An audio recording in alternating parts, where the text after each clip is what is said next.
এই যে আজকে আমরা নিয়ে এসেছি মুরগির আলু দিয়ে ঝোল, আর এখানে খাসির পায়া দিয়ে তেহারি। এটা স্পেশাল আমার শাশুড়ি মায়ের হাতের তেহারি। ওয়েলকাম টু মাহি রান্নাঘর 24। এই যে প্রস্তুত প্রণালীগুলো এদিকে। এই যে আমি পোলাও চালগুলো আমি ভালো মতন 1.5 কেজি চাল আমি ভালো মতন ধুয়ে নিয়েছি পানি ঝরানোর জন্য। আলুটা আমি ভালো মতন কেটে পানির মধ্যে ধুয়ে রেখেছিলাম যাতে আলুটার থেকে কষ বেরিয়ে যাক। এদিকে আমি টমেটো কেটে রেখেছি, আর এখানে পেঁয়াজ কুচি, কাঁচামরিচ, আস্ত গরম মশলা, এলাচি, দারচিনি, লবঙ্গ আর তেজপাতা নিয়ে নিয়েছি। এই যে আমি মুরগির পায়াগুলো সিদ্ধ করে নিয়েছিলাম, ওটার মধ্যে আমি কিছু আলু দিয়ে দিচ্ছি। তেহারির মধ্যে আলু হলে খেতে অনেক মজা হয়। এটা কিন্তু আমার শাশুড়ি মায়ের হাতের রান্না, অনেক মজা হয়, আমাদের ঘরের সবাই অনেক পছন্দ করে। এই যে এখানে পায়াটার মধ্যে পরিমাণ মতন লবণ দিয়েছিল, দিয়ে এটার মধ্যে ভালো মতন আলুটা দিয়ে ভালো মতন ওদিকে সিদ্ধ হওয়ার জন্য রেখে দিয়েছে। আর এখানে মুরগির মাংসগুলো ভালো মতন কেটে ধুয়ে নিচ্ছে। এই যে ভালো মতন পানি দিয়ে ধোয়া হচ্ছে। প্লিজ আমাদের পাশে থাকবেন, আমাদের চ্যানেলটাকে সাবস্ক্রাইব করবেন। এই যে আমি ভালো মতন মাংসগুলো ধুয়ে নিচ্ছি। এই যে আমার মাংস ধোয়া হয়ে গেছে। এই যে আমি অনেকক্ষণ সময় নিয়ে ধুয়েছিলাম। এই যে দেখুন, এই মাংসটা আপনারা এভাবে একবার রান্না করে খেয়ে দেখতে পারেন, অনেক মজা হয়। আর এদিকে আমি পাতিলের মধ্যে তেল দিয়ে দিচ্ছি। তেলের মধ্যে আমি শুকনো গরম মশলাগুলো দিয়ে দিচ্ছি, এলাচি, দারচিনি, লবঙ্গ এগুলো দিয়ে দিচ্ছি। দিয়ে একটু নাড়াচাড়া করে নিচ্ছি। এই যে আমার শাশুড়ি মা রান্না করছে তেহারিটা। এই যে ভালো মতো নাড়াচাড়া করে মিক্স করে নিচ্ছে। এই যে এটার মধ্যে পেঁয়াজও দিয়ে দিয়েছে, তেজপাতা দিয়ে দিচ্ছে। এই যে প্রথমে দারচিনি দিয়েছিল, এখন এলাচি, লবঙ্গ সব দিয়ে দিচ্ছে। দিয়ে ভালো মতো নাড়াচাড়া করে নিয়েছিল, এখন কাঁচামরিচ দিয়ে দিচ্ছে। এই যে কাঁচামরিচগুলো দেওয়া হয়ে গেছে। ভালো মতো নাড়াচাড়া করে নিচ্ছে যাতে নিচে না লাগুক।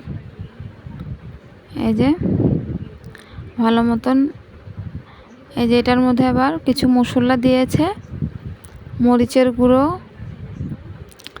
একটু পরিমাণ হলুদের গুঁড়ো, একটু ধনিয়ার গুঁড়ো, আর পরিমাণ মতন রসুন বাটা, আদা বাটা ছিল, এটা সব একখানে মিক্স করে রেখেছিল, ওটা সব দিয়ে ভালো মতন কষিয়ে নিচ্ছে। আমার শাশুড়ি মায়ের হাতের কিন্তু তেহারি অনেক মজা হয়। উনি কিন্তু অনেক ভালো রান্না পারে, ওনার থেকেও আমি অনেক কিছু শিখেছি। এই যে দেখুন ভালো মতন নাড়াচাড়া করে মিক্স করে নিয়েছে। এখানে পরিমাণ মতন লবণ দিচ্ছে, যেহেতু পায়াগুলোর মধ্যে লবণ দেওয়া হয়েছিল, এখন শুধু চালের পরিমাণে লবণ দেওয়া হচ্ছে। 1.5 কেজি চাল, এজন্য 2 চামচ লবণ নিয়েছে।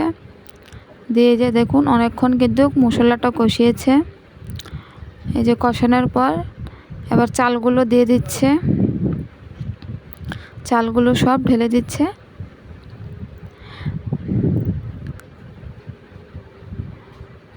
এই যে সবগুলো ঢালা হয়ে গেছে। এবার ভালো মতন নাড়াচাড়া করে নিচ্ছে, ভালো মতন মিক্স করতে হবে। এই দেখুন কালারটা কত সুন্দর এসেছে। হলুদগুলো কিন্তু একটু কমই দিবেন, তাইলে কালারটা আরও সুন্দর লাগে, বেশি দেওয়ার দরকার নেই। মরিচের গুঁড়া আর হলুদের গুঁড়া একটু কম কম দিলে তেহারির কালারটা অনেক সুন্দর আসে, আর খেতে তো অনেকই মজা। এই যে দেখুন ভালো মতন মিক্স করে নিয়েছে মশলার সাথে, এখন চালের কালারটা কত সুন্দর দেখা যাচ্ছে। এদিকে এই যে আমার পায়াগুলো একদম সিদ্ধ হয়ে গেছে, এবার পায়াগুলো সব ঢেলে নিচ্ছে। পায়াটা সিদ্ধ করতে অনেক সময় আমাদের লেগেছিল। এই যে সব পায়াগুলো এবার দিয়ে দিচ্ছে।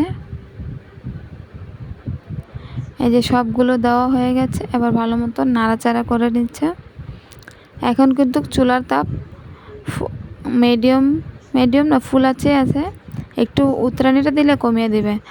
আর এদিকে মাংসের সাথে সব মশলাগুলো মেখে আজকে রান্না করবে। এই যে মাংসগুলোর মধ্যে তেজপাতা, পেঁয়াজ কুচি, এভাবে কিন্তু মাংস মেখে রান্না করলে অনেক মজা হয় খেতে। এই যে এখানে কিন্তু সব মশলা একখানে করে রেখেছিল। এখানে আছে মরিচের গুঁড়া, হলুদের গুঁড়া, ধনিয়ার গুঁড়া, জিরা বাটা, আদা বাটা, রসুন বাটা, পেঁয়াজ বাটা, সব কিছু একখানে এভাবে রাখলে ভিজিয়ে একটু মশলাটার অনেক ভালো স্বাদ হয় লাগে, একদম মানে বাটা মশলার স্বাদ পাবেন এভাবে ভিজিয়ে রাখলে। আর এই যে পরিমাণ মতন লবণ দিয়ে দিচ্ছে, এখানে 1.5 চামচ লবণ দিয়েছে। এই তো একটু সরিষার তেল দিয়ে দিয়েছে, পরিমাণ মতন সরিষার তেল। সরিষার তেলটা দেওয়া হয়ে গেছে, এবার এটা ভালো মতন মিক্স করতে হবে। এই যে দেখুন সব মশলাটা দিয়ে দিচ্ছে। এটার মধ্যে আলু দিয়ে যেহেতু রান্না হবে, আলুটা একবারে ঢেলে দিচ্ছে।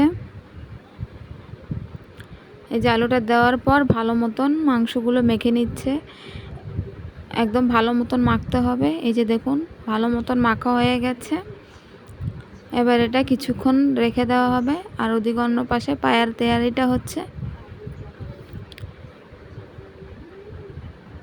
এই যে মাংসটা দেখুন কত, এভাবে যদি মাংস আপনারা রান্না করেন খেয়ে দেখতে পারেন, অনেক মজা হয়। এই যে ভালো মতন সব মশলা ভালো মতন মেখে রেখে দিয়েছে। আর এই যে দেখুন আমার তেহারিটা রান্না প্রায় হয়ে গেছে। এটার মধ্যে কিন্তু টমেটো দিয়েছিল, ওই ভিডিওটা স্কিপ হয়ে গেছে, টমেটো দিয়েছিল। তেহারিটার মধ্যে টমেটো দিলে অনেক মজা হয় খেতে। এই যে আমার তেহারি একদম রেডি। দেখুন কালারটা কত সুন্দর এসেছে।